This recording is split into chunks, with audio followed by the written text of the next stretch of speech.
Olá, bora analisar hoje o que rolou depois daquela eliminação complicada dos Warriors nos playoffs. Uma série que, bom, ficou marcada demais pela ausência do Steph Curry. Exato. E o que a gente vê nas conversas, nas reações, é uma mistura bem forte, né? Tem frustração, tem crítica pesada para alguns lados e muita especulação sobre o futuro do time. Uhum. Nossa ideia aqui é tentar entender melhor esse sentimento, sabe? Ver onde o pessoal tá batendo mais e o que esperam daqui pra frente. Beleza, vamos lá então. O sentimento que mais salta aos olhos é a decepção mesmo, né? Principalmente por não conseguirem ganhar, tipo, nenhum jogo sem o Curry. Ser varrido assim, dói. Dói muito. E essa ausência dele, ela paira sobre tudo, né? Fica aquela sensação forte de que o time não correspondeu, que de alguma forma falharam com ele por não conseguir pelo menos esticar a série, dar uma chance para ele voltar. Essa coisa de falhamos com ele parece forte mesmo. É um fio condutor, sabe? E aí, essa frustração toda, parece que ela se direcionou para críticas individuais bem duras. O Draymond Green, por exemplo, foi um alvo bem frequente, né?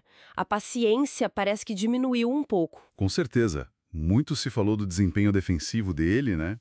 Muita gente achou que ficou abaixo do que ele costuma entregar especificamente nessa série. Sim, e não só a defesa, teve gente questionando esforço, foco em momentos cruciais, algumas decisões ali na quadra. E claro, veio à tona de novo a discussão do contrato dele, né? Ah, sim. O contrato e o como ele encaixa sem o Curry. Exato, como o estilo dele talvez limite um pouco as opções do elenco quando o Curry não tá lá pra, digamos, organizar o ataque, né? Mas, por outro lado, é bom dizer, muita gente importante defendeu ele. Defenderam? Como? Lembraram da importância histórica da química com Curry, que, bom, é quase insubstituível, né? Argumentando que pensar em trocar ele seria inviável, quase impensável para a estrutura do time. Entendi. Faz sentido. Agora, falando em expectativas, Jimmy Butler. Chegou, ajudou muito naquela virada da temporada regular, mas a atuação dele sem o Curry agora nos playoffs dividiu opiniões, né? Dividiu bastante, porque assim, a expectativa era que ele chamasse mais a responsabilidade no ataque, né? Que ele fosse o cara. E muitos acharam que faltou um pouco de agressividade, talvez. Uma certa hesitação em atacar a cesta. E aí entra a questão do salário, né? Que não é baixo. Pois é.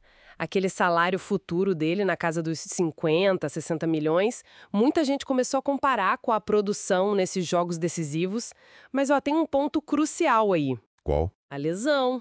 Vários comentários lembraram que ele não estava 100%, que jogou com uma contusão chata, parece que pélvica ou na nádega.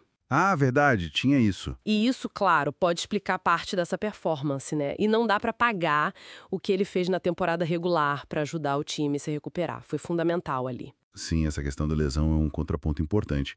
Mas, mesmo com a lesão, será que a expectativa em cima dele, tipo, para ser um substituto do impacto ofensivo do Curry, será que não estava meio alta demais desde o começo? É uma pergunta excelente. Talvez parte da frustração venha daí, sabe? De esperar algo que não é exatamente o estilo de jogo do Butler, comparado ao Curry.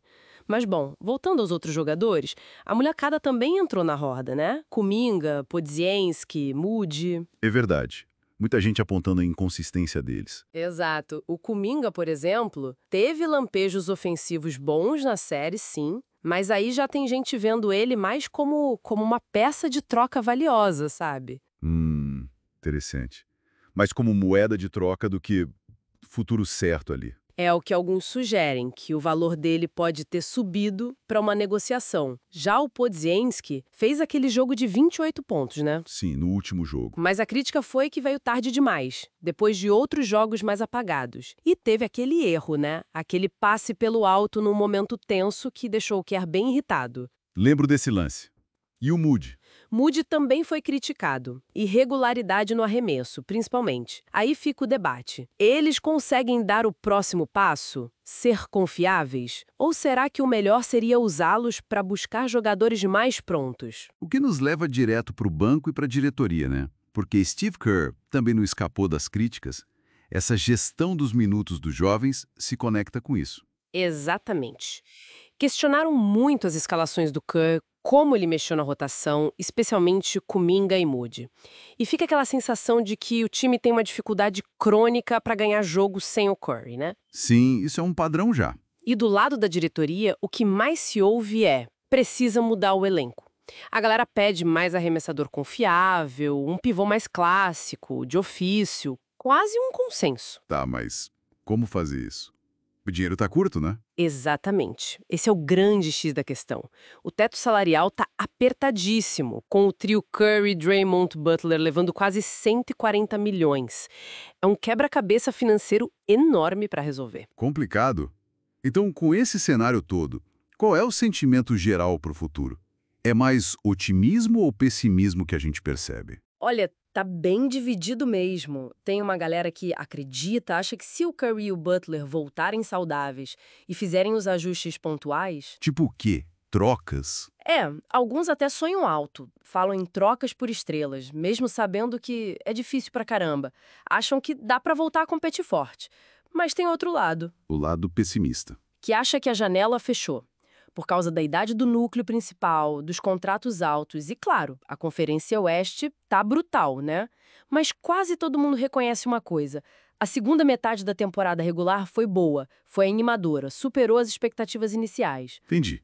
Então, para resumir, uma montanha-russa, decepção grande pela eliminação sem o Curry, críticas fortes para jogadores-chave, para o técnico, mas também um reconhecimento da luta na temporada e uma esperança, assim, meio cautelosa, dependendo do que a diretoria vai fazer. Exatamente isso. Essas reações todas, elas mostram bem a paixão e a complexidade que é torcer por um time que foi uma dinastia e agora tá numa encruzilhada bem clara, né? Entre honrar o passado e construir o futuro. Fica essa pergunta no ar, né? Como que uma franquia equilibra a lealdade, a gratidão por um grupo histórico super vencedor com a necessidade, talvez urgente, de se reinventar para aproveitar os últimos anos de genialidade do seu maior craque. É algo para a gente pensar durante a off-season inteira.